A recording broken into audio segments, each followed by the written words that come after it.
copy it. There we go. So Shivangi, what about yourself? Yeah, I'm good.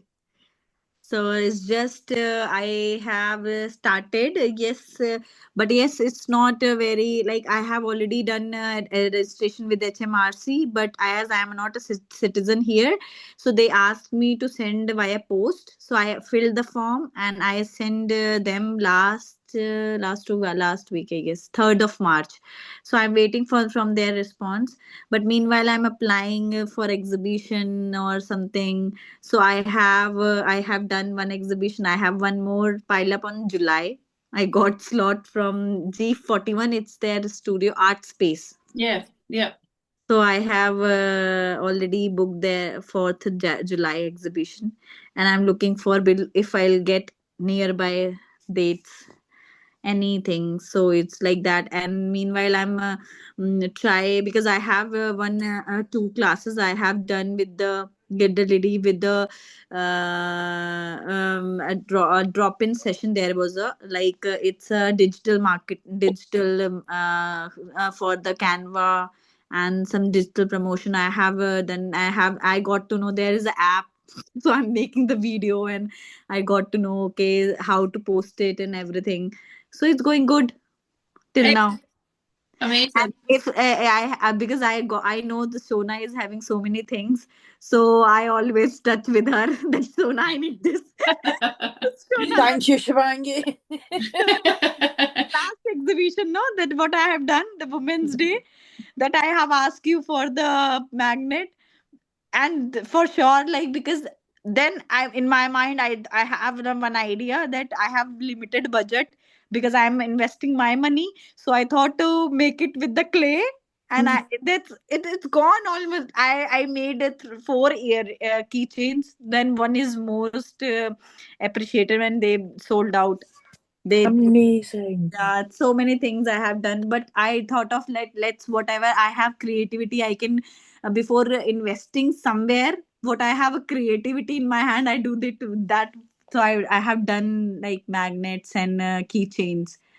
Fantastic. I'll show you. I'll send you the photo. Yes, please do. Yeah. Okay, Shona, tell me about what you do. So I crochet, I make things out of recycled fabrics.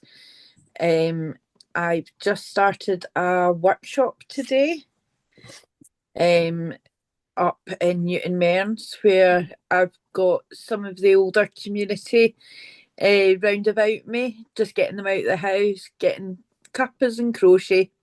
So that was good.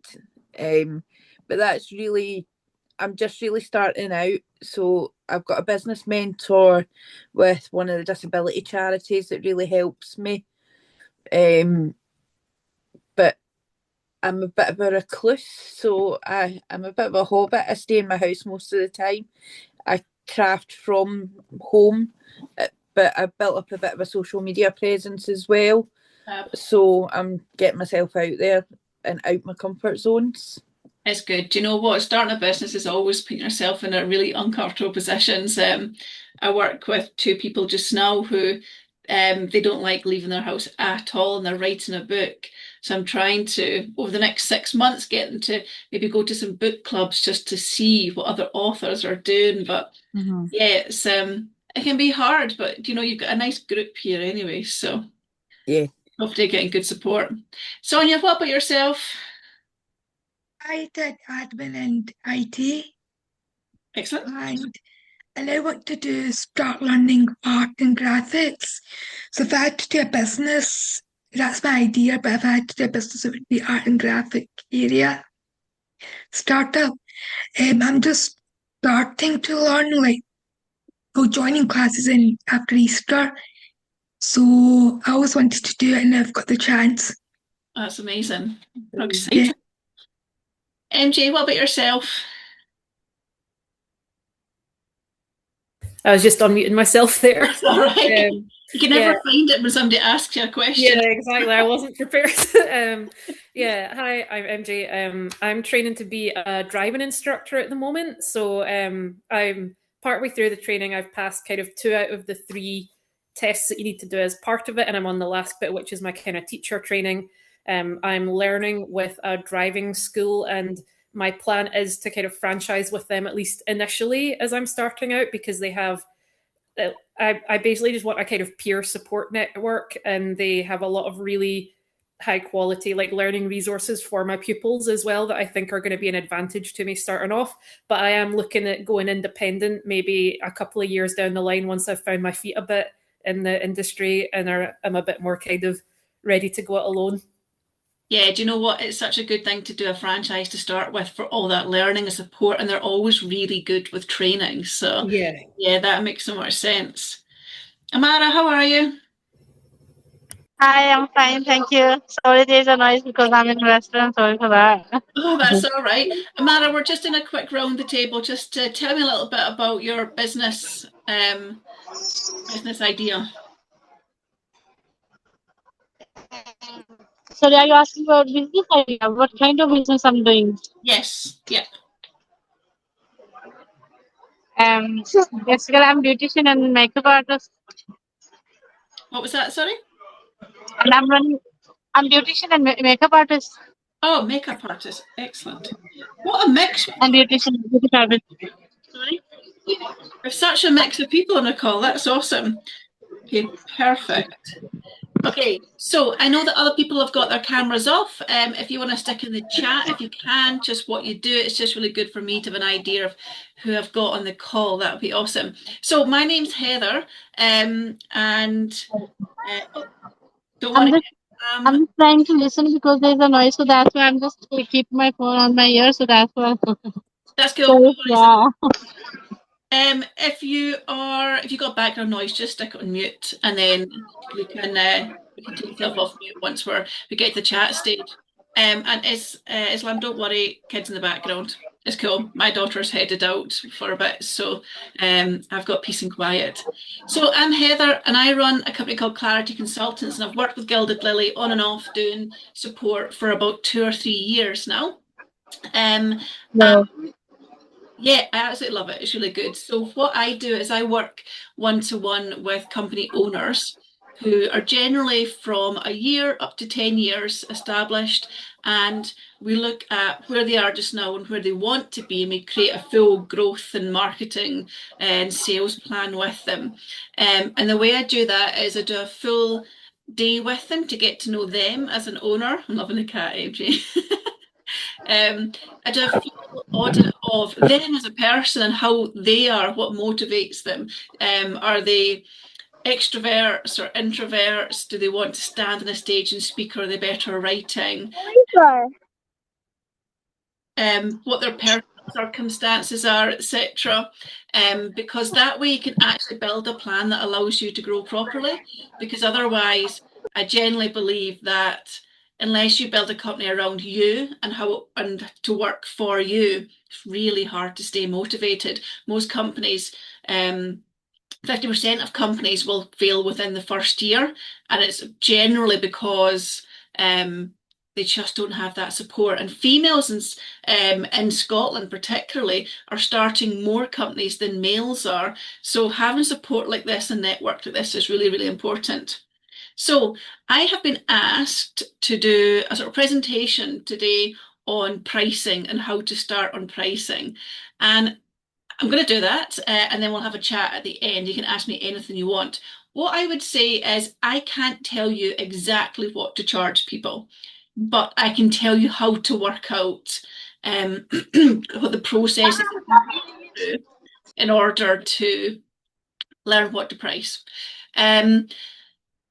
I also would say that my current company is 7.5 years old, and when I get asked for something new or do a new product or service, I still don't know what to price sometimes. It's not something that goes away.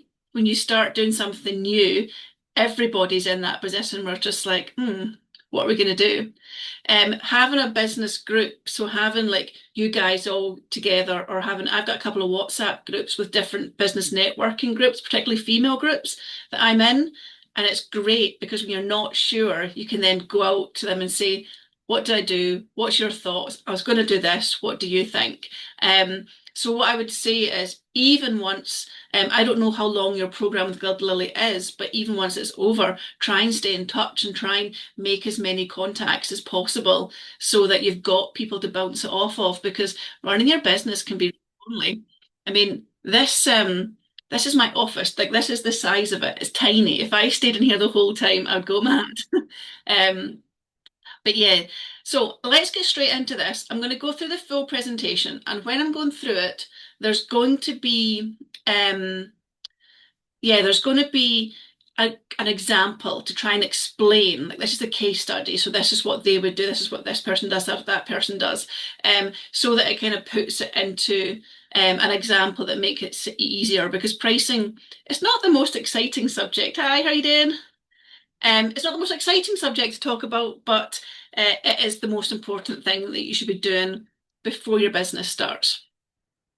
Okay, so a quick look at the chat here. Crochet wearables accessories. Cool. All right, let me just share my screen. It's quite hard for me to see the chat when I'm sharing the screen, but don't worry, I will make sure that I answer everything at the end, and I'll have loads of time to chat. Okay, I'm just going to, there's always this wee drop down bar at the top of the screen that gets in the way, so I'm just going to hide that.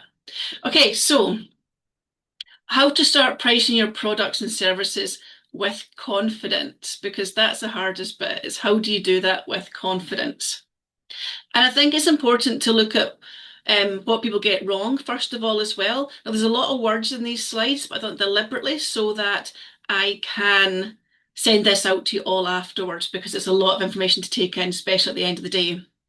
So what do people do wrong generally? So first up, you price based on fear. So we have to come up with a price. We've started a company, we need to put something on it, so we put the price up there. Also, the price is often, when we start companies, very low, because we've got the fear that people won't be able to afford it, they won't have trust in us yet, we've not built a brand. So we price on fear, absolutely natural.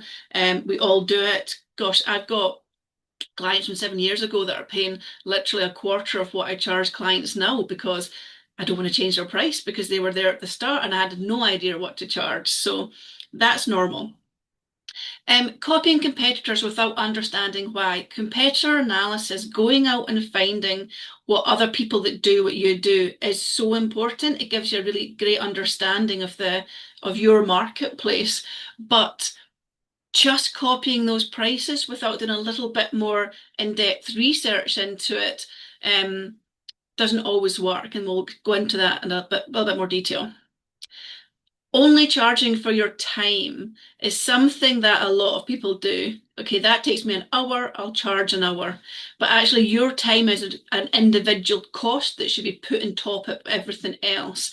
And if you don't do that, you're undermining yourself at the start, and you're also you need to have confidence in what you're doing.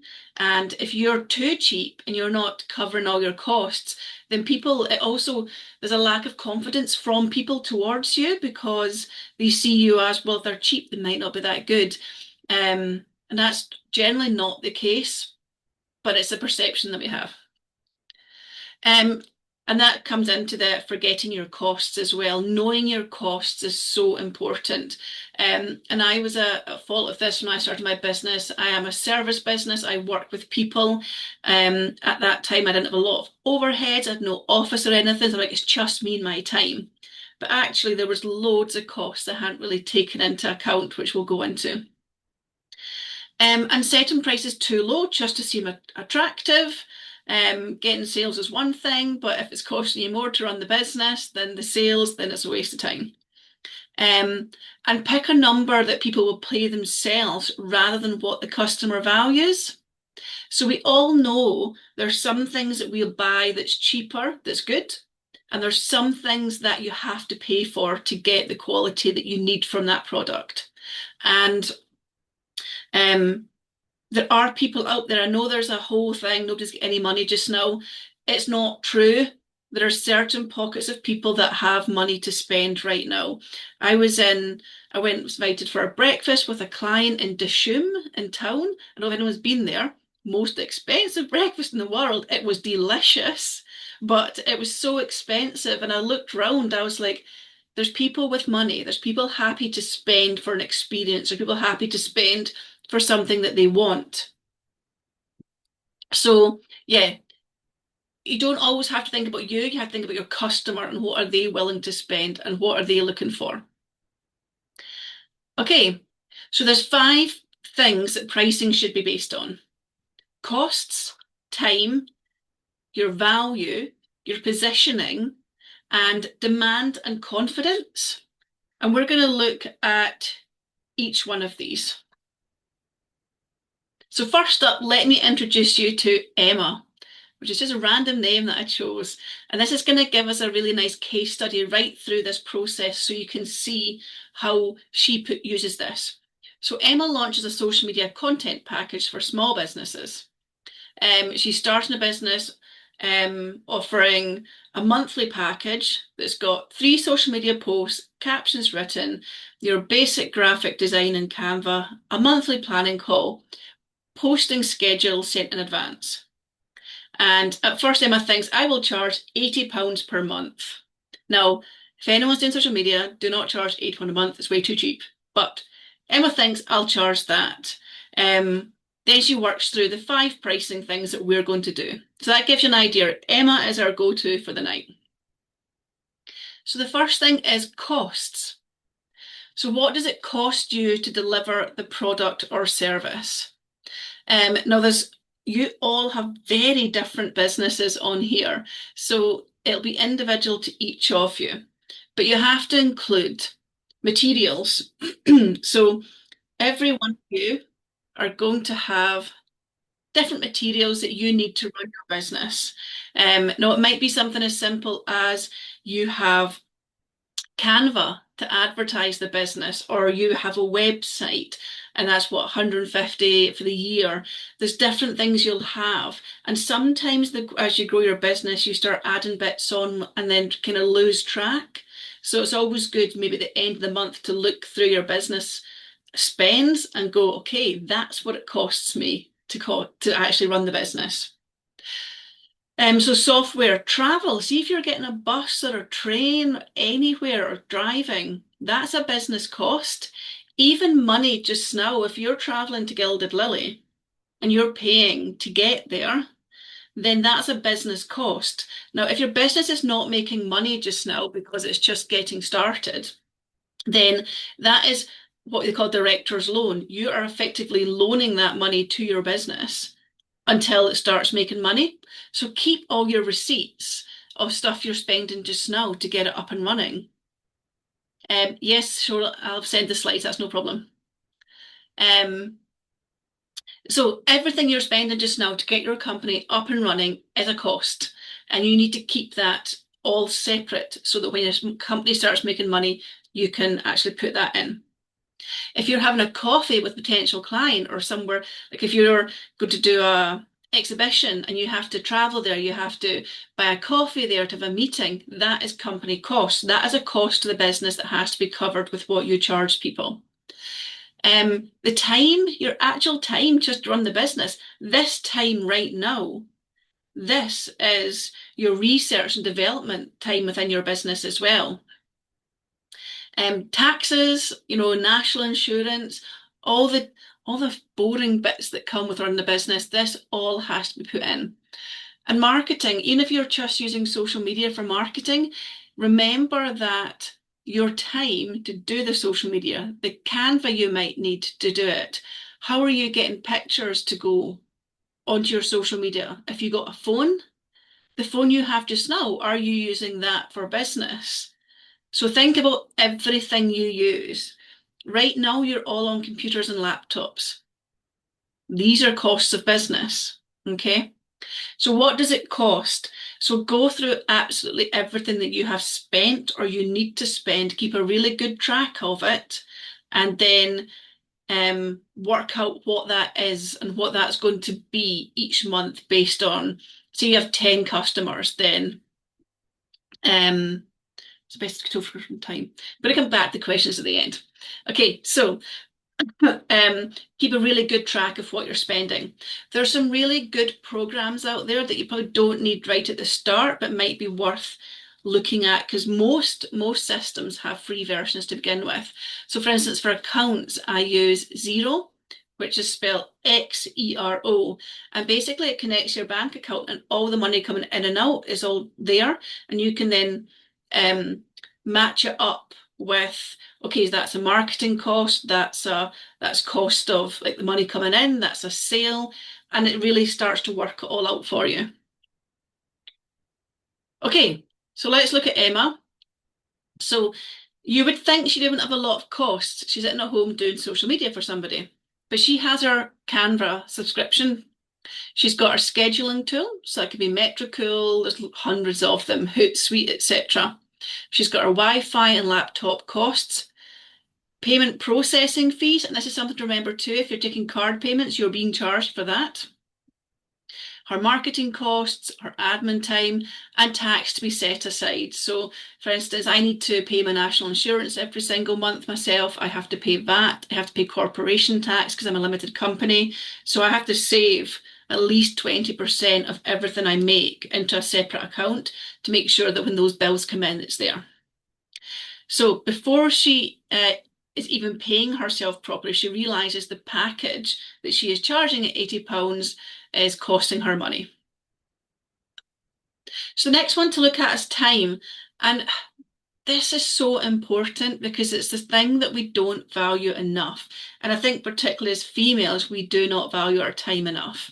But how much time goes into it? And it's not just the delivery time, but the prep, the follow-up, the planning, communication, everything.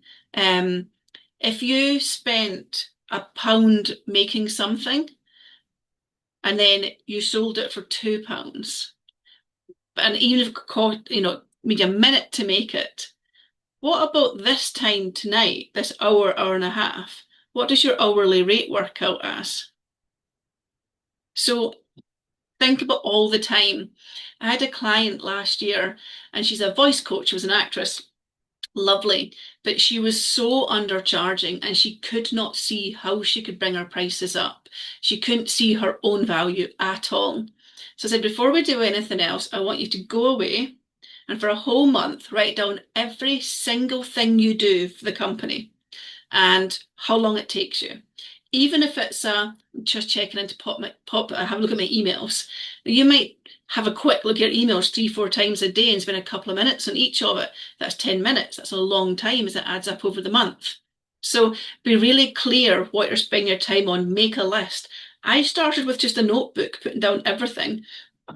And then I'd put, actually, you can see what tasks are allocated to actual clients versus just time and tasks that it takes to run the company. And that has to be divided among all the clients. So understanding where your time goes is such an important job to do at the start. It also gives you a really clear understanding of how much time you need to run the company. So I know that I have 3 days a month that I have to do nothing but admin just to run the company. So before I make any money, I have to do 3 days of admin just to run the company. And I know for every client I have, I need at least 1 day a month to work on their stuff. Some of them will 3, 4, 5 days, but for general clients, I know that's what I need. So whatever they pay me, it has to cover the time I'm spending on them, plus some of that admin time, and then the other bit of time that is just running the bits and pieces. Okay. So when Emma looked into hers, she has the monthly planning call, the researching with the client. And this is a thing too, if you're working with anybody, if you're going to do a stand, a craft fair, anything at all, the time it takes to find that, to research that is important. Writing captions, creating graphics, scheduling the content, emails and messages, amends and follow-up, monthly admin and invoicing. So she realises the package takes around 6 hours each month, and at £80, she's earning £13 an hour before costs and tax. So before she even looks at how much it costs to deliver it. And we already know her cost was a list roughly the same size as this. Value. What does the problem solve? So absolutely everything that you guys do, it solves a problem. Now, it might not seem like that to you. I mean, MJ, driving teacher, that's what it says in the tin. You solve the problem, they get to drive. But even jewellery, crochet, do you know, we need, as humans, nice things to pick us up. We need that joy, we need those dopamine hits. So what does it solve? And it could just be, it brings happiness. It doesn't have to be something deep and meaningful. It can just be, what are you doing and what does it mean to the person? And what result does that create? Again, driving teacher, they get a driving license, they can drive. It can be a bit harder for other companies to really nail this down, but it's something you should take the time to do, because not only will it help with your cost, it'll help with your marketing and how you actually tell people what you do and what your company does. Obviously, Amara, a makeup artist. I mean, people want their makeup done. I look like Casper all the time because I'm rubbish at my makeup. But if I was going somewhere that I wanted more confidence, I'd book a makeup artist, because I can't do it myself. It's just not something I can do. So the result is confidence. It's not, you've now got makeup on. We know that you're going to a makeup artist. It's building you confidence. It's allowing you, what does it create in somebody? And what is the worth of that? And this is an important thing, is what is the worth? Actually, if I'm going to an event, okay, so I remember I've been with my partner for 21 years now, and he was not long divorced when I met him. And I remember the first event I had to go to, and his ex-wife was there. And I was like, get my makeup done, because I want to be fully confident walking in here. So what is it worth to somebody? That was worth a lot to me at that time. And I know that's a little bit tongue in cheek, but you know, what you're doing, what is the value to somebody? And it's how it makes them feel. It's not the actual product or service, it's how they make them feel. And what does that mean to them? So when Emma thinks about it, the service saves her business owners several hours a week. It helps them shop consistently. They look more professional. It builds trust with their customers, and it gives them one thing less to worry about. Now, actually, that trust with customers equals money as well. So the value is not just 12 posts. It's time, reduced stress, visibility, consistency. So people are not buying your time, they're buying the results and the relief that service has given them. But that costs money. But it's the feeling and what they're going to get out of it rather than the money at this point. Your positioning. So every single position, be it budget, mid-range, or premium, is absolutely fine. It doesn't matter where you're at. Okay, there is something for everybody, and there's a market for every product. So you don't have to worry about, I don't want to be seen as budget, or I must be premium. It doesn't matter, right? Do your competitor analysis, see where you sit in the market, and price accordingly. There are people to buy everything. It doesn't matter if, I've got a post-it note somewhere here. I read this thing, right? And it was about selling to your market. I've lost the post-it note now. I forgot about this. But if you buy a bottle of water in the supermarket, it's £1. If you buy a bottle of water at a football stadium, it's £5. If you buy a bottle of water at an airport, it's £10. It is the same thing, but they've changed the packaging and they've put it in a different place. So that's an example of a very similar product, but the whole packaging and the whole placing, the positioning of it is putting the price up.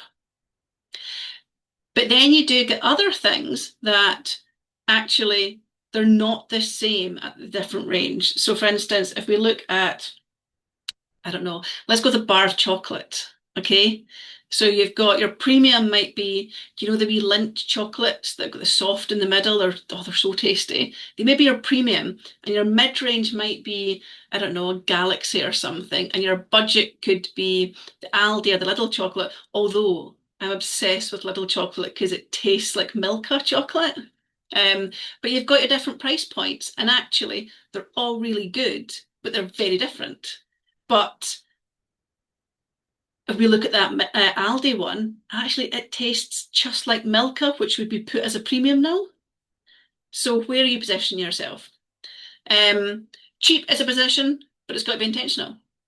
So, you know, if Emma wanted to charge 80 quid because she wanted to, she had loads of time and just wanted to do tons of work and she didn't mind that it was cheap, fine, that's her choice. We now know she's going to lose money, but you can choose to be the budget, you can choose to be the premium or the mid-range. But just do your homework and pick wisely. So Emma, she could be the cheapest option for startups and she could be mid-range. She's got different options here. But she decides to just not want to be the cheapest because she wants to attract clients who value support rather than just basically wanting the cheap price, and they want it professionally. So she goes mid-range. Does that make sense? Okay. Confidence and demand. So even at an early stage of your business, pricing can test whether people understand and want what you'd offer. So what I mean with this is,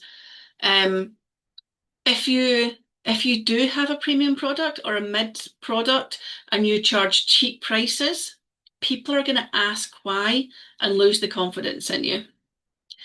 If you have a really niche product and it's there's not a lot of market out there, but what is cheap, and you go, well, I want premium, then you're going to lose the market. So you really need to price to give confidence, but also price to match the demand as well. So again, you know, there's a lot of makeup artists. There's a lot of driving. Well, there's probably not enough driving instructors. Actually, that's not true. There's not enough driving instructors. But where you have specific industries like that, where there is different prices, then do not undersell yourself within that market because you will lose the business, because these are trust markets. You do not want to go to makeup artists and get rubbish makeup. You do not want a driving instructor that can't drive a car properly. There's trust, there's demand, there's confidence. Demand as well. If you are in a market where there's not a lot of people doing what you do, but there's a lot of demand for it, the natural instinct is to put your price right up. Put it right up because there's so much demand that you can do that. Now, what I would say is there's a level of truth in that. It's absolutely no point charging £1 when you can easily get £10 because there's not enough people doing it and there's a lot of people need it.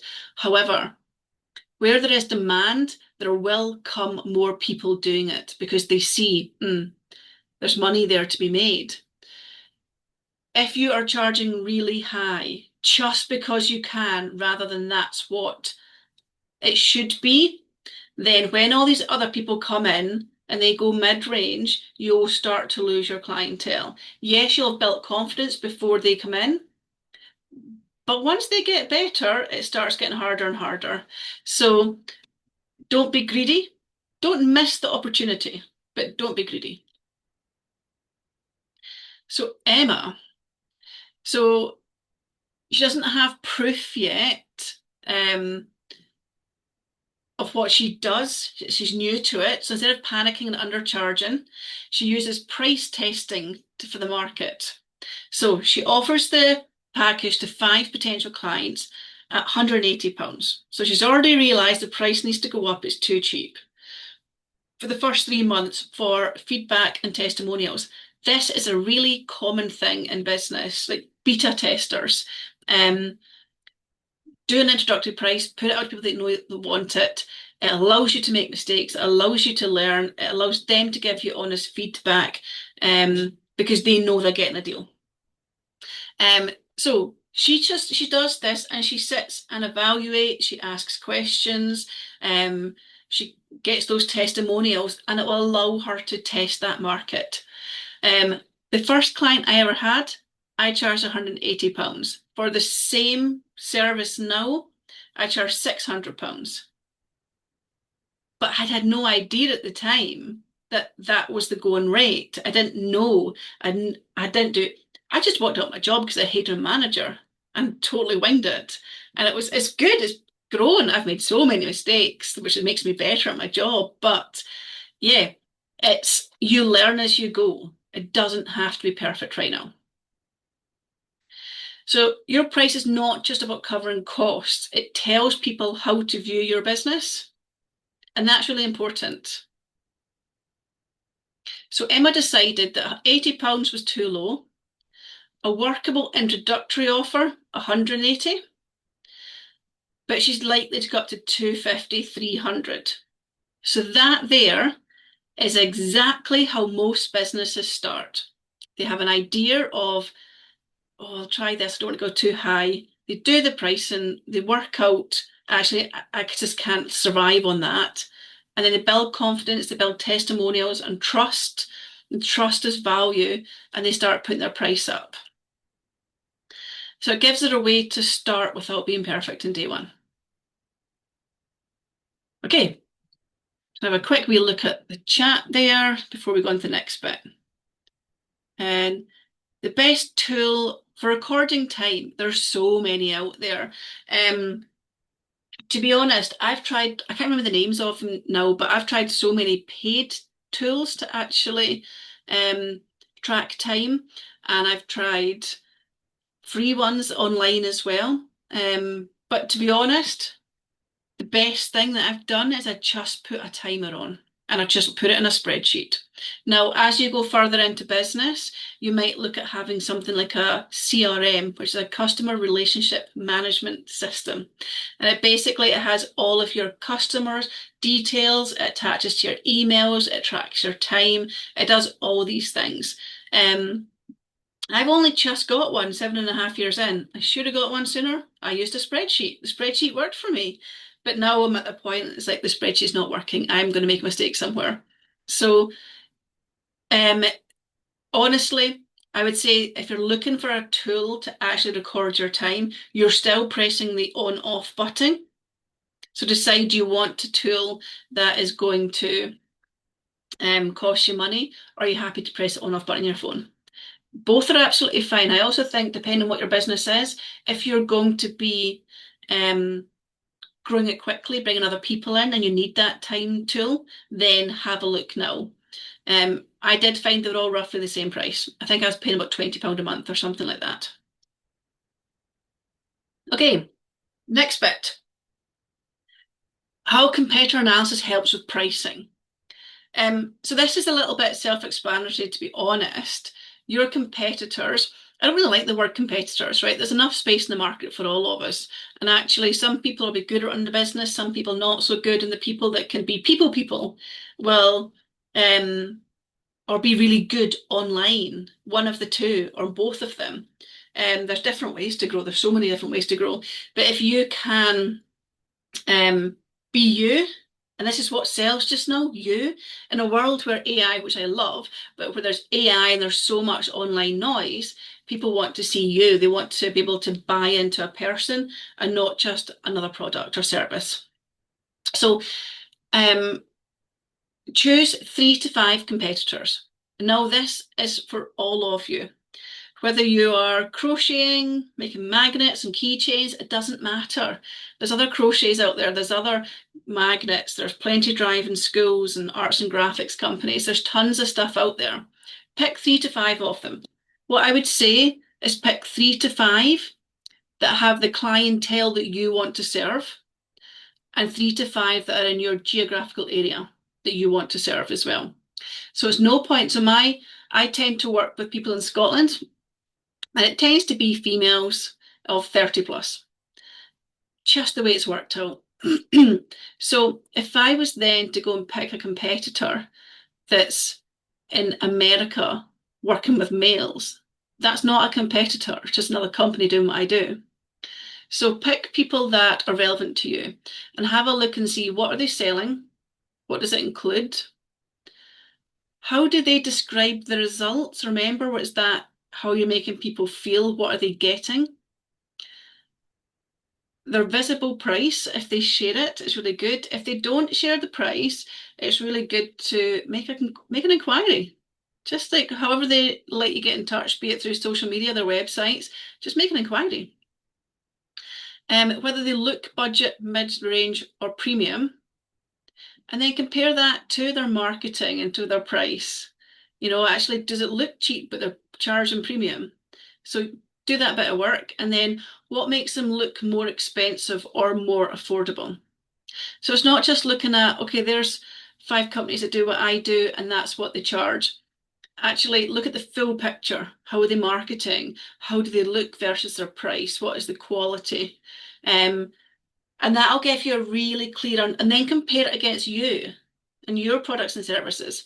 And then where do you sit in that market? Where do you sit? And that'll give you a really good guide price to start with.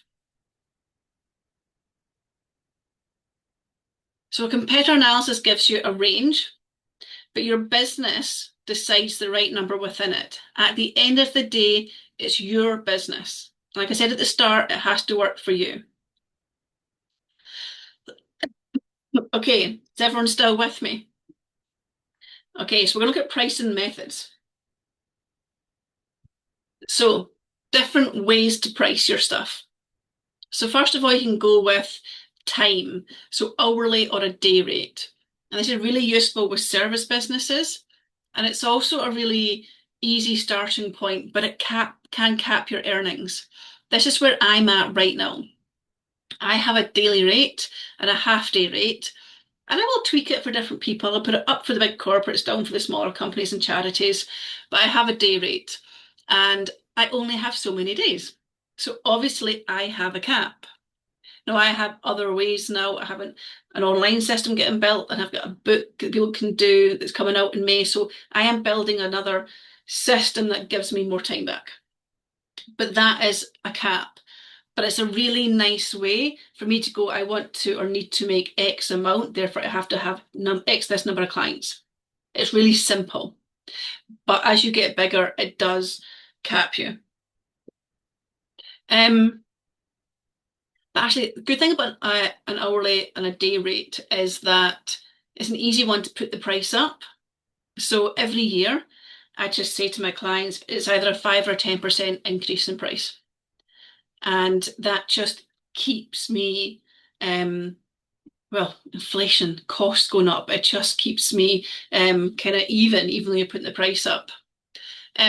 What I would say with hourly rates over day rates, hourly rates, make sure it reflects, again, your quality and your value, because if you look at a graphic designer, doing a design, so I do my own slides on Canva. I think they look quite nice. I'm not a graphic designer. If I gave this to a graphic designer, it would look amazing and it'd probably do fancy things. So people can sometimes judge an hourly rate because they don't understand. They're like, you're only giving an hour of your time, therefore I should only pay that hour. They don't take into account all those other things that we've talked about. So graphic designers are a really good one, because they complain about this a lot, that actually they might be charging £500 for that hour, but they have got 20 years of experience.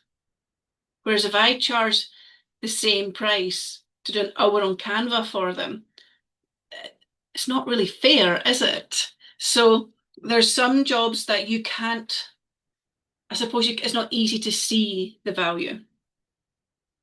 Okay, fixed project pricing. So when there's a clear outcome, and whatever it is, this is where you price stuff individually based on the outcome. And this is, so actually just last month, so I'm doing a project for a company in Glasgow. It's a 3-month project and I'm doing 3 days a week-ish. I did 1 day in February. I'll probably do 4 this month. I'm only going to do 1.5 next month, which means the next month I'm going to have to make up that time. But they don't care the time I'm doing. This is the project and this is what needs to be delivered. And by this date. And I've had to guesstimate how long that's going to take me without all the information. But I had to do it. Now, what's nice about a fixed project price is you generally add at least 10, 15% on top of what you think you need to give you that sort of leeway. MJ, I think, like, you know, if you say it normally takes, I don't know, I'm going to guess 10 lessons to pass your test, right? Then if I was as a customer, I'd be like, okay, if I need a set price for this, I'm going to say 14 lessons in case they're really rubbish. I had about 500 lessons, but I passed first time. So, you know, what is a fixed project is, here's the full project, this is everything that needs done, and this is a set price. And you work out, the customer doesn't care all the ins and outs, they just want to know the price and the outcome.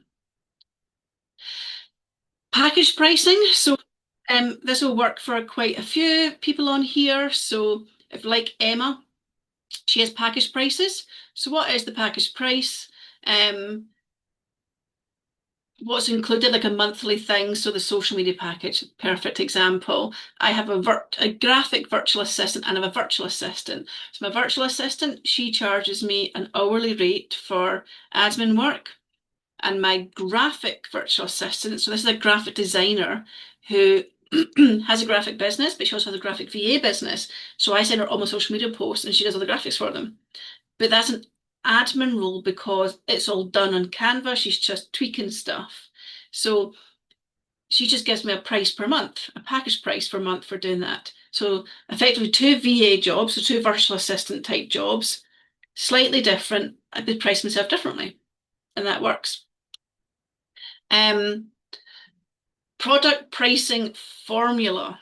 Okay, so if you take the cost plus a markup.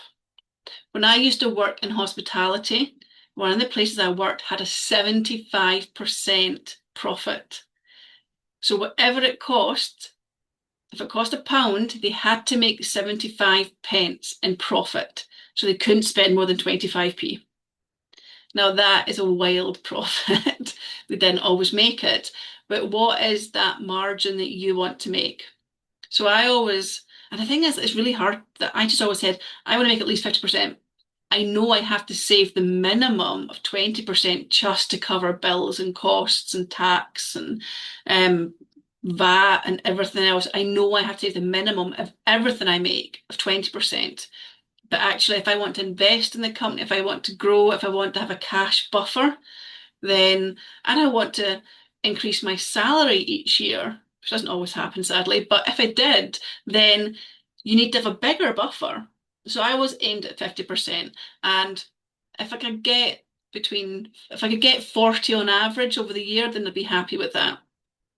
So what's your cost? What's your markup? Well, check and then compare that to those market expectations and profit margins, so all the stuff we've done. So if it costs £1 and you want to make £1, you need to be charging £2. But if the going rate in the market is 1.75, you need to kind of think, well, actually, am I being realistic charging £2? Or if the going rate is 2.50, you might go, well, actually, I'm already making a lot of profit. I could go 2.25 and make more money, but I'm still cheaper than the competitors. So there's so many angles to it. So I was going to say, let's try this, but I think at 7:30 at night, you probably don't. You're going to get sent this, but I would like you to try this at home. I want you to think about, what are you selling? Pick one thing to begin with. What are you selling? And who's it for? Now, who it's for is so important, okay? If it is for somebody who's had, like if your clientele have money, brilliant. If they don't have money, fine. You just need to know who you're selling to. For instance, if I had a client who she was a yoga teacher. She hates when you call yoga teacher now, but she was a yoga teacher. But all her clientele are about 70 plus. They're all like much older. So she's just like, I don't want to be in social media because they're not there. And I was like, well, that makes sense. So that's a different cost has come out all that social media time. But actually, what are you going to do to market to them then? Like, how are you going to find them? So what is that cost? You need to know who you're selling to so you know how to sell to them and what that'll cost you. What result does it give? So this is that feeling. What's your client going to get from it? What is the selling point? And I always call this like the pain points. What are the pain points that you're fixing? What does it cost you in money and what does it cost you in time? What would make this feel worthwhile to deliver? And this is something to take into account as well. You don't want to run a company that you're not enjoying, that's that's not making any money, because you will give up. You run out of money, you will be able to physically keep doing it. So what would it take for this to be worthwhile for you? What price feels too low and what feels scarily high? And you know what? That's something to know. I just can't go there, but I can't go there either. Well, actually, if you do the work right, it should be somewhere in the middle. And actually, if it's not, if it needs to be high and that scares you, then you need to do the work to get you there, because that is what you have to charge. And the too low, same thing. You should never go too low, but if you are too low for your comfort, but that is a going rate in the market, you need to look at all your pricings and costs and work out if it's even doable. And if not, then do you change suppliers, etc. Now it's probably time, even just doing a competitor analysis, you'll have a rough idea of pricing. So that's probably you will be in the gap and not here or here. So I wouldn't worry too much about that, but just be aware of that as well. Okay. If you're scared of charging, and this client I told you that I've got over the next, it's February to May. I was terrified of the price I put to them. It was the biggest price I've ever put to any client. I was so scared they were going to say no. I know it wasn't too expensive because there's so much work involved, but it felt really expensive to me because it was the biggest thing I'd done. I didn't want them to say no. No, I didn't. So I'm not new to this business, but I was new to this customer. So they've not seen anything I do. It was a word of mouth through another customer. So I had all of these in this one thing. But I had to just go for it and know that if they said no, then it's worth walking away from. Now, I'm so glad they didn't and it happened, because it's a lot of money and it's so grateful for it. But you have to just accept the fear that comes with pricing, because you will generally get to a point where you're happy with most of it and there'll be a few wee bits. Like, I've got a charity who pays pennies, but I just love working with them. They do such good work that I don't even make any profit on it. Fair chance I'd probably lose some money on it. But that's okay, because I have other clients who are paying more money that are over my minimum sort of profit margin. So it helps to balance out. And as long as you're there at your comfort zone of what you're charging most of the time, it'll never be a straight line. So something to remember, people are not paying for how long you've existed. They're paying for the solution, the experience, the clarity that you'll bring, convenience, or transformation that you provide. And a no or rejection, it doesn't always mean your price is wrong. It might mean it's the offer. It might mean they're not your clientele, or maybe just your messaging needs worked on. Don't assume the price is always the issue. So, quick thing, how to test your pricing without panicking. Start with a price like Emma did, use it consistently for a short period of time, listen to everything that people are saying, notice how quickly it takes to convert that sale, and then review. after a set number of conversations, sales, quotes, etc. It's not going to be perfect. Okay, it's really hard to get pricing perfect at the start. Do all this due diligence, do all this work, and then test it. Because if you don't go ahead and test it, you'll never get up and running. Your price needs to work for you and not just for your customer. You're the one that has to pay your bills, not them. Pricing is part maths, part positioning, and part confidence. And you do not need the perfect price, just one that is grounded and is enough to test. So I'm going to stop at that because I've talked at you for a good 45 minutes. I'm going to stop sharing my screen. Okay. Oh, and there's still most of you with us. Well done. Okay, let me have a wee look at the chat here. And I'll just go through the questions. Okay, I've done that one. Oh, there's only one here. So question for the end. I missed the beginning a wee bit, but listening so far, I'm wondering if you might be able to share recommended templates for business planning and business budgeting for those who are considering to start a business. Okay. There's loads of different things you can use. What I would say the first place to go to is sign up with Business Gateway. Okay, I don't know if anyone's done this yet. Every single council area has a Business Gateway and they are brilliant. It's all free because it's paid by the government. They have so much training. They have all the templates you could possibly need. You will be allocated a Business Gateway representative who will keep you up to date. They'll have a phone call with you for about an hour.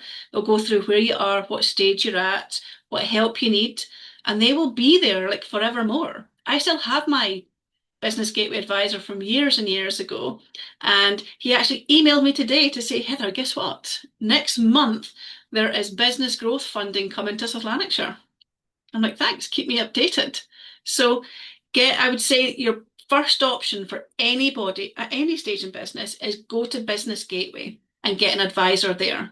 They have all the tools, and you could actually spend every day, all day on their free trainings that are good quality. And they'll tell you about funding available too. And actually something just on funding for all of you. We're going into the new financial year on the 1st of April.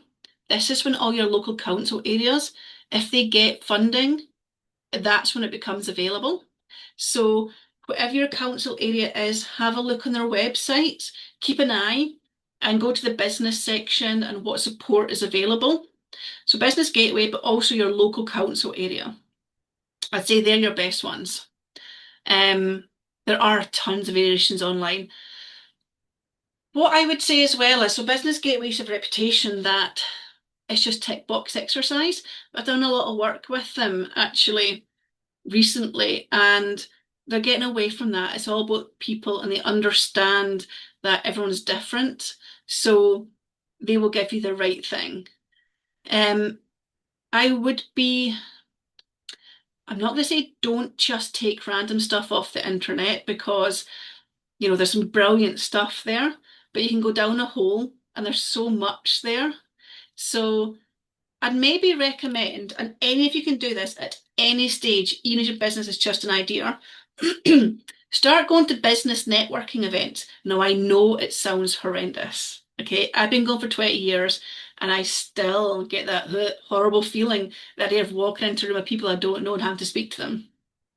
But business networking groups, some really nice ones, is the Glow Club in Glasgow, and it's run by Glasgow Girls Club. But the Glow Club is it's all starter and new and women owning businesses, and you can go just as a non-member. But it's a lovely place to go and meet lots of people in the same situation as you, from idea right up to 10, 20-year companies, the real community feel, and that's there forever. So going to things like that has been invaluable for my business, because you can ask questions and there's so much support there. There's so many great consultants and great guidance out there, but there's also 20 times more rubbish ones. But if you're speaking to people who are also growing a company, then we all get it. We all want to share. They were a total fraudster. That was amazing. That was great, but too expensive. That was great, but they didn't charge enough. I would have paid more, and vice versa. So find a community of people. And if anyone's thinking of testing networking and actually building your network is the quickest way to grow your company, then I would recommend Glow Club. And I put my details on the presentation when I send it to you tomorrow. But my details will be on there. And if you want to come to one, let me know. Because Laura, who runs it, she supported Gilded Lily in the past as well. And I'm pretty sure she'd let you come along and test an event for free as well. Okay, so there's no more chat. I think I've answered everything. Let me just have a quick look. I think I've answered all the ones in chat. So you are more than welcome to take yourself off mute, ask me anything. So it can be anything. It doesn't have to be pricing, it can be marketing, whatever you fancy. And yeah, or stick it in the chat if you're still get your camera off. Hi, sorry, I just have a question about how do you like include the time in the pricing? Like how do you do that? How you work it out? How do I include what in the pricing, sorry? Like your time, like Your your time. time in the price. Okay, so to include your time in the pricing, well, the easiest way of doing it is what is the minimum you would work for? So what's going to get you out of bed in the morning? What do you need? So take the business away from this for a while and have a look at you and your personal costs. And what do you need to survive? What do you need to thrive? So let's say you need to make £500, but actually you want £2,000. Okay, you have your minimum and you have what you're aiming for. What is it you need, and what does that work out as for the number of hours you're working? So if you're going to work 1 day a week, you have to divide it by what, 6, 8 hours, whatever you're going to work. If you're going to work 5 days a week and it's still the same amount, you'll be taking in, need less hours. So what is it you're willing to work for as a minimum is the first thing. What do you need? And it's really important to know what you need. I had a client recently who has just gone through a breakup and she's got 2 wee kids and she was having a whole panic. And I'm like, let's work out what you have coming in already and what your costs are and what else do you need. And she was able, she's got other little jobs, she like does deliveries and stuff, she has her own company, but she was able to cover all her costs with what she already has. That instantly takes away the fear factor. It gives her time to grow her company without worrying about the money side just now. However, having had 2 salaries coming in, she's used to going on holiday, or she doesn't have a car just now. She is in a much smaller flat than really ideal for her and her kids. But so she knows what she needs to get to. So she needs to push that margin up a little bit. So yeah, it's all down to what you need. And that's going to be so different for everyone. I mean, if you love to go and get your hair done, your nails done, and all your you've got an expensive beauty regime every single month, and that's going to put your minimum price right up. But yeah, work it out. Work out what your costs are. And I would always say when you're working out any costs, put that 10% margin in. If you want £1, put £1.10 in, just to give you a little bit of leeway. And that's with everything in business. Even charities do that when they're putting in for grant funding, they put a 10% admin because you just don't know where things are going to go. I mean, look, it looks like the fuel's going to go back up again and heating's going to go back up again in price. And I don't know why chicken is so expensive just now. Things just keep going up and we have to accommodate that now. So yeah, I don't know if that's an amazing answer for you, but it all comes down to you have to be able to cover your costs and cover your taxes, have a little bit of leeway in there. And that is your minimum that you start from. Okay, thank you very much. That's all right. What profit margin do I want from unique art pieces or craft pieces? How to decide that? Oh, art is such a hard one because it's so subjective to the person who wants that piece of art, isn't it? she was a client, but she's now a friend as an artist, and it's very modern art, and I don't get it. I can see it's nice, but the money she charges is wild. And she's like, but that's what they're willing to pay. I'm like, amazing. So it's not as easy with unique pieces of arts and crafts to actually have a set profit margin, because the right buyer will pay silly money for some things. But again, do the basic, what is the minimum and what do I want? And I would then probably your competitor analysis, other artists doing stuff like you, is going to be so key here. But I do think in that market, in that art piece, that there is, it's about also look at, so where are you exhibiting?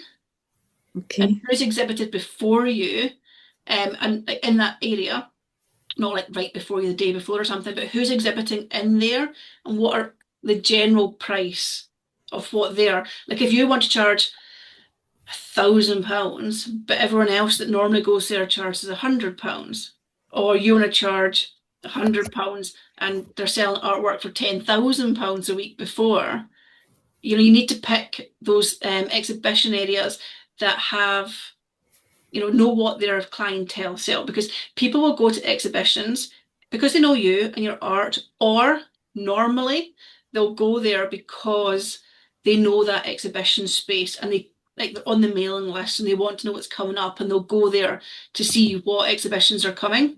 So what are the price brackets within the areas you're exhibiting? Also, if you were to exhibit a piece of work in, I don't know, like somewhere in Govan, and then you take that to, I don't know, somewhere like really Coventry Gardens in London, right? You've got different markets there. So Yeah. again, artwork is not as easy. You know what? You probably need to speak to an art specialist in this one. But the easiest thing I would do is have a look, first of all, at the actual place you're exhibiting and what is their standard clientele that they attract. And you're going to need to speak to so many different artists and different exhibitors and different people in your sector, because they're the ones you'll learn most from. Okay. But the profit margin is an easier one.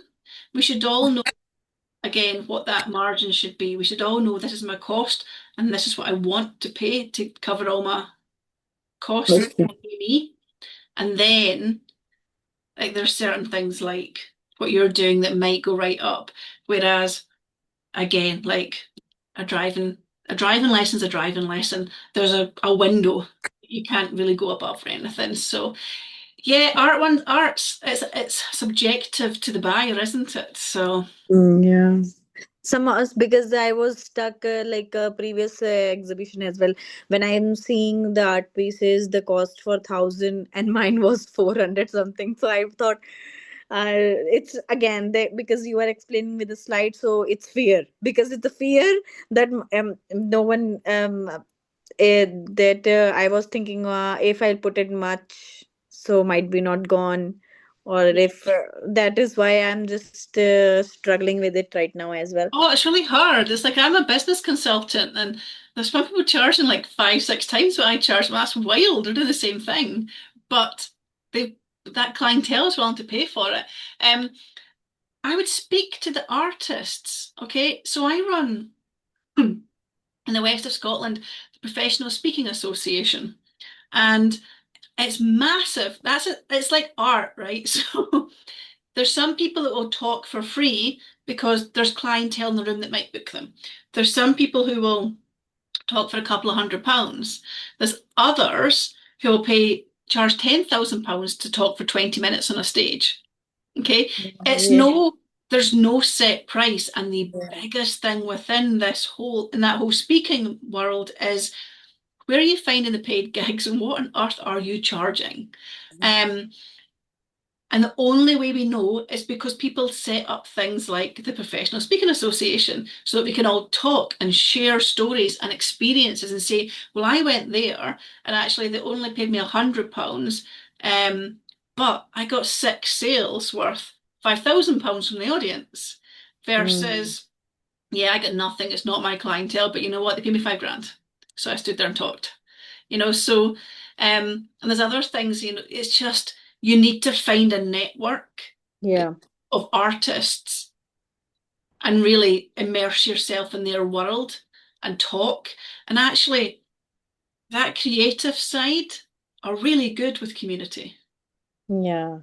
So it's not an easy one. It's not an easy one. It's not easy, yes, true that. But I'm don't be scared. Like, see the artist that's charging £4,000, go and speak to them and just go, how did you come to that decision? Yeah, actually, the host, I tried to speak to her.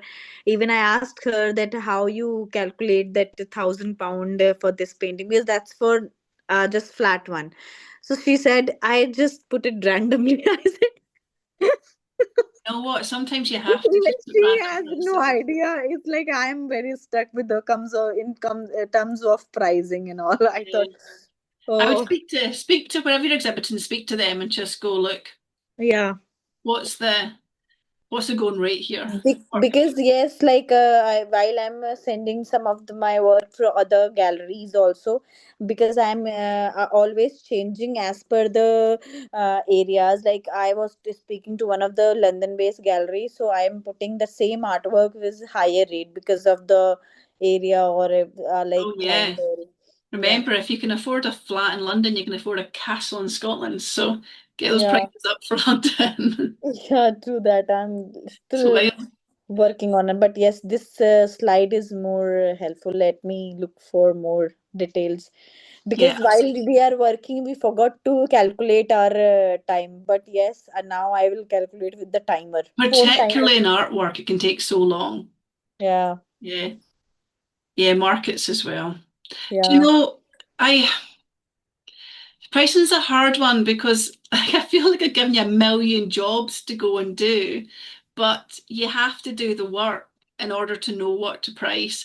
And it's never perfect at the start. And if you get it perfect, hats off to you. Please tell me how, because it's so hard to do pricing. And actually, the more you're doing a job, the more of that company or personal brand that you build, the more trust. It's much easier to put your price up.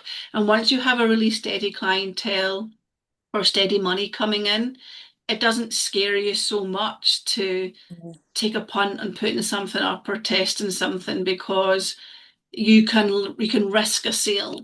It's yeah. much harder when you start out. I used to do so many random jobs. Like customers like, could you do this? I'm like, I could probably do that. And I'd like spend hours teaching myself how to do this because I'm like, well, I need to pay my bills. I just want to Yeah, do my job. So, yeah, I don't overthink pricing, but put the work in so at least you know you're justifying what you're doing.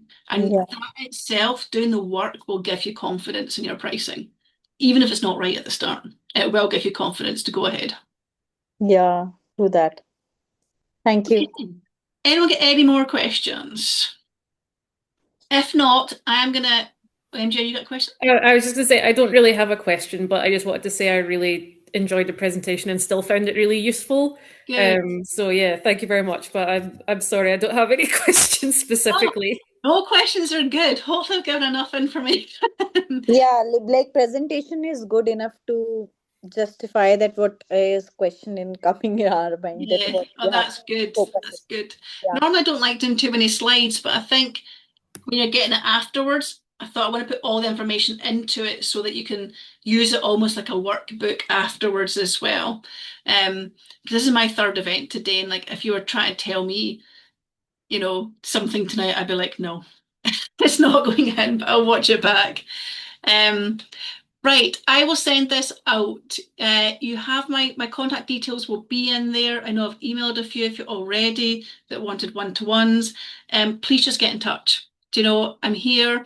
I booked with you 1-to-1. Yeah, I did. I replied back to you literally just before this. Yeah, but like 27th of March, we have to go to for exhibit it by at Yeah, I here. heard that. So Yeah, might be in April 23rd would be better for me. perfect. And I'll have a look as well and see if I've got dates closer than then. Mm. Next couple of weeks is just a little bit crazy. But Okay. yeah, just get in touch if you've got anything. If anybody's brave enough to go to a networking event, drop me an email and I'll either come with you or I will make sure that somebody looks after you there. All right. Ladies, have a lovely evening. Thanks for sticking through that whole presentation, and I will hopefully see you all soon. Thank you. Bye-bye.